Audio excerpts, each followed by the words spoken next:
Okay, so welcome to our first full day in Dubai. And what we did on this first full day is we booked a tour through, I believe it was TripAdvisor/Viator, and it's called the 8-hour full day city tour. Wow, I don't think we left a stone unturned on this trip. So these are just a few views from the bus as we were heading toward our meeting point. This is one of those tours, and I can give you more information on the exact one we took, that picks up everyone at their hotels, brings them to a common area where we're then sent off into our respective smaller buses. This is the area right there. And then once we get onto our smaller buses/vans, the tours do begin. And it was actually quite seamless. The service was excellent. Everyone was on time. It was really quite amazing to see just how organized.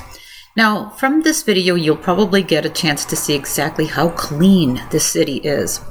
So here we are. This is one of our first stops. It's at the, I think they call it the Jumeirah Beach, but I'm not quite sure. We did stop here for a photo op. You can see the famous Burj Arab Hotel. It's sort of the opera house of Dubai, if you will. It's built on its own island, but it is a hotel. And this is the beach where people go and hang out. And it was actually kind of windy that day on the beach, but people are there. Remember, this is Dubai's winter. So it was about 78 degrees this morning.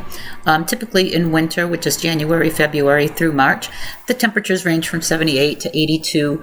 It's pretty sunny most of the time, and it can be quite breezy. It's usually breezy by the water anyway, but that's just, that's just the way it is. You can see by the flag. People can only swim up to a certain point, and you can see that the water does break, and that there are flags along the beach. Fairly good-sized beach, sort of warning people about what the wind and the water conditions are on this day. So from the beach, we were able to walk around. We were able to collect some shells. And you can see that, at least on that morning, I didn't see anyone in the water. Although the water, I was told by the tour guide, is really salty and it makes you extra buoyant. It's very salinated. I guess that's the word they use. And after that 10 or 15 minute photo-esque, picturesque stop at the beach, we then continued on with our tour. One thing I do want to note is even though Dubai is in the middle of the desert, and it's a very new country, recently developed pretty much, to its futuristic current state over the last 20 or 30 years. But look at how clean and beautiful and flowered and green these walkways are.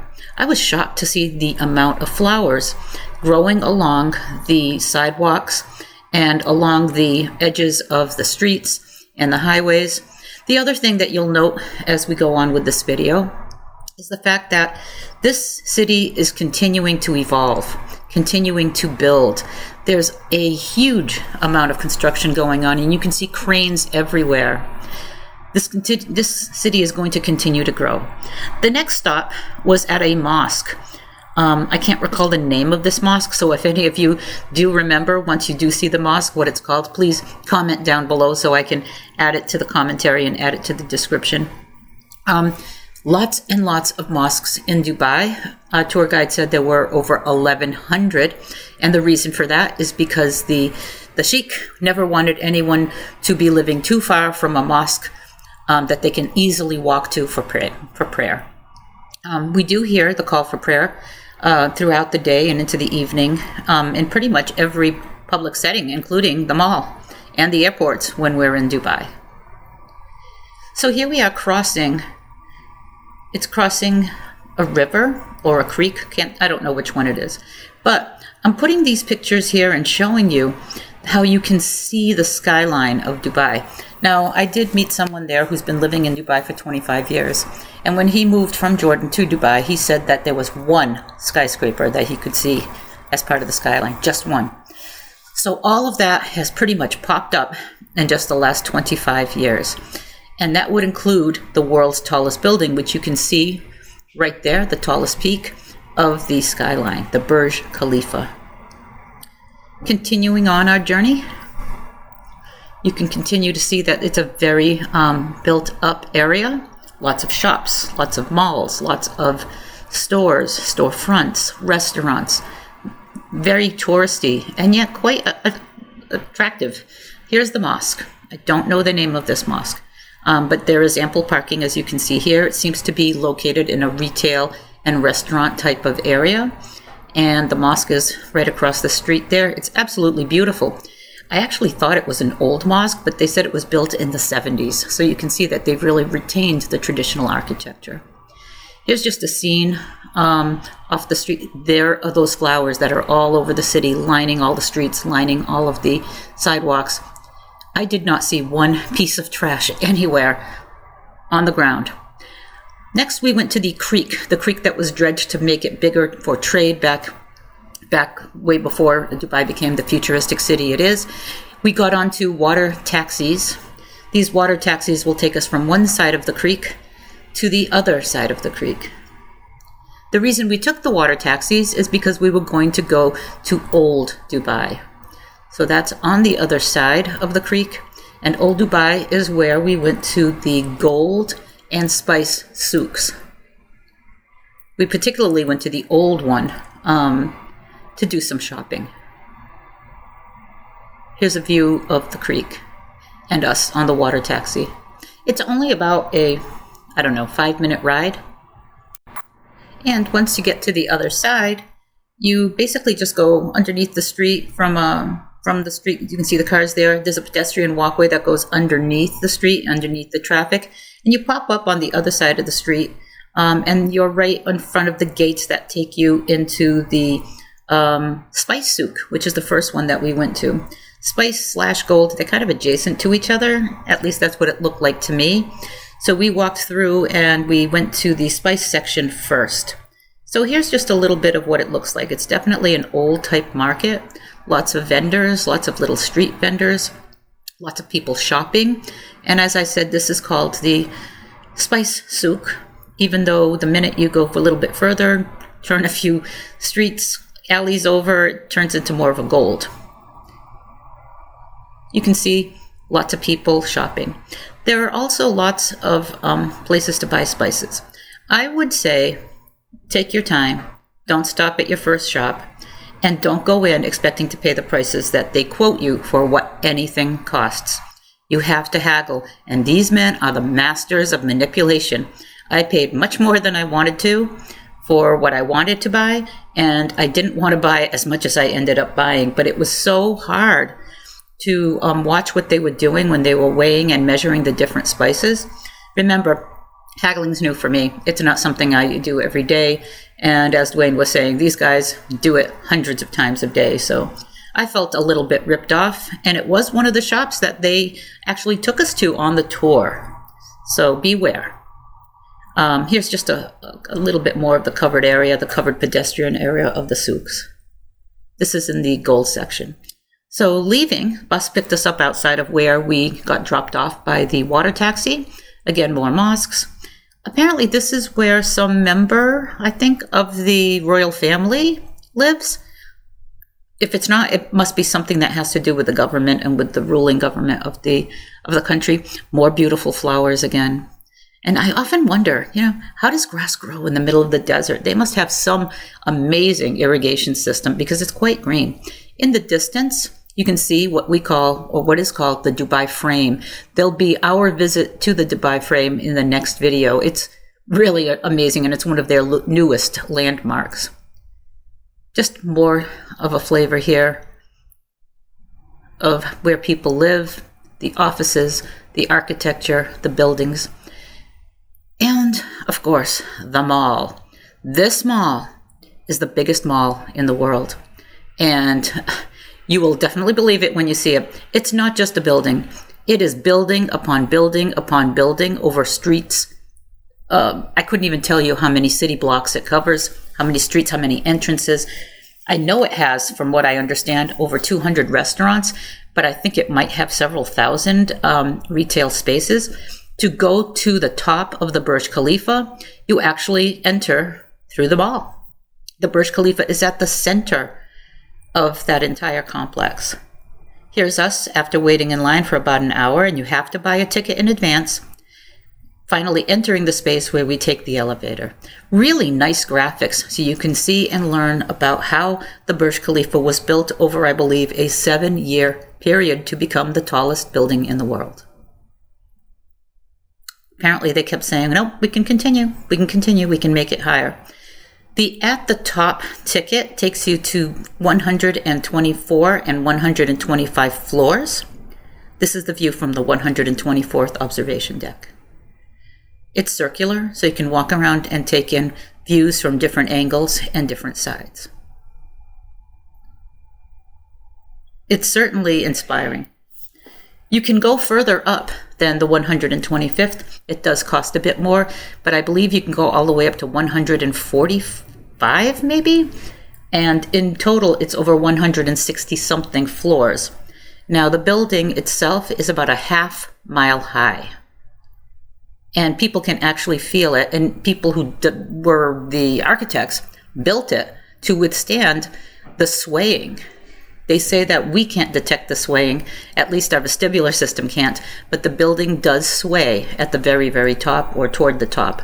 And that's due to the winds, in that part of the atmosphere. So there you go, the Burj Khalifa. The mall also has what they said was the biggest aquarium, I guess they said in the country, because there's another aquarium at the Palm Jumeirah, where they have the Atlantis Resort. I didn't go into the aquarium. It would take too long, and we only had this one full day to really get around and see the city. But this entrance to the aquarium, again, is through the mall. The mall also has an ice skating rink, a skiing section. I think it has an amusement park with rides, in addition to stores, restaurants, all kinds of things. I don't think you could do and see everything in that mall in a week. I don't know. It seemed like you can vacation at the mall. It was that big. Here's more city views after leaving our time at the mall, after coming down from being at the top. We went to the Palm Jumeirah. Those are the man-made islands. Now, obviously, I can't get an aerial view of the Palm Jumeirah, so we did go to the Palm Jumeirah, and there is a railway or a monorail, kind of like a train, subway, but it's above ground, that takes you from the base of the palm tree all the way to the Atlantis Resort, which is right at the top here of this picture. You can ride that rail all the way up to the top. And alongside are all the palm fronds. Those are lined with residences and retail shops. Very expensive real estate, some of the most expensive real estate, I think, in the world. The homes there that are waterfront cost in the millions, and it certainly isn't for those who don't have a lot of money. So here are some shots of the Palm Jumeirah as we travel the railway. This is going up the trunk of the palm, and as we go past each section, you can see how, we're truly passing by the palm fronds. You can see the water in between each of those, extending out into the sea. It was really interesting to see this entirely man-made series of islands. And apparently they're making another one that looks like the world. But we didn't get to see that one. I believe it's still under construction. It's been somewhat delayed. But the Palm Jumeirah is finished. And here you go. How beautiful. Very resort-like. And all of this is visible from the train that we take from the base of the tree, of the palm tree, to the opposite end, where there is surprisingly an Atlantis resort, much like the Atlantis resort in the Bahamas. So if you've ever been to the Atlantis resort in the Bahamas, you will recognize the building. It doesn't look exactly like the one in the Bahamas, but very similar.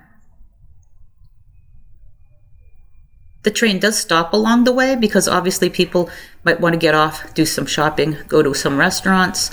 You can see there are marinas there. Some of the properties are on the waterfront, surrounded by water, depending on which part of the Palms you live. That's another hotel. You can actually see the Burj Khalifa hotel, the one that's on the island we saw earlier in the video, in the distance. So we're looking out in between those palm trees now. Now we're arriving at Atlantis. This is on the opposite end, the very tippity top of the palm tree. And it does have that same type of feel that you have, like I said, if you've been to the Atlantis resort on Paradise Island in the Bahamas.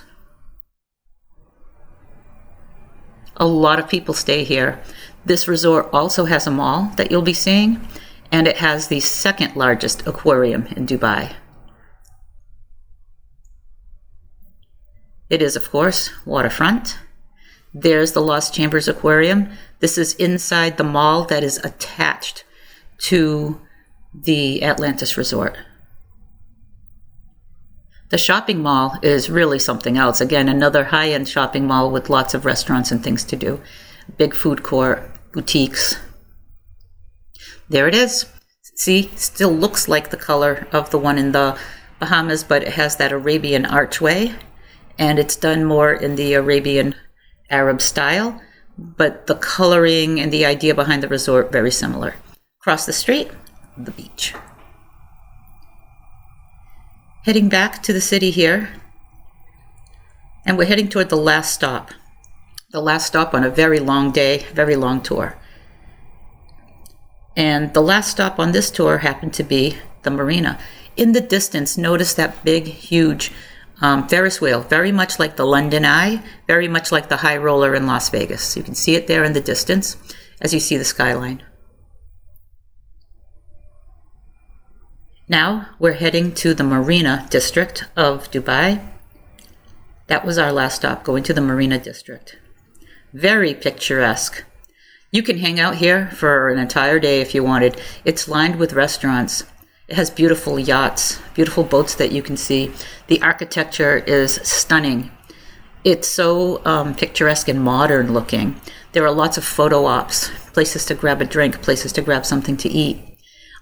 There are tours and there are excursions that leave from this Marina District that can take you out on luxury yachts for the day, on different boating trips that include meals and sunset sails. So definitely, if you're into the water, the Marina District is a place to spend a bit of time. Unfortunately, on this trip, we didn't have a lot of time, so it was basically a photo stop for us.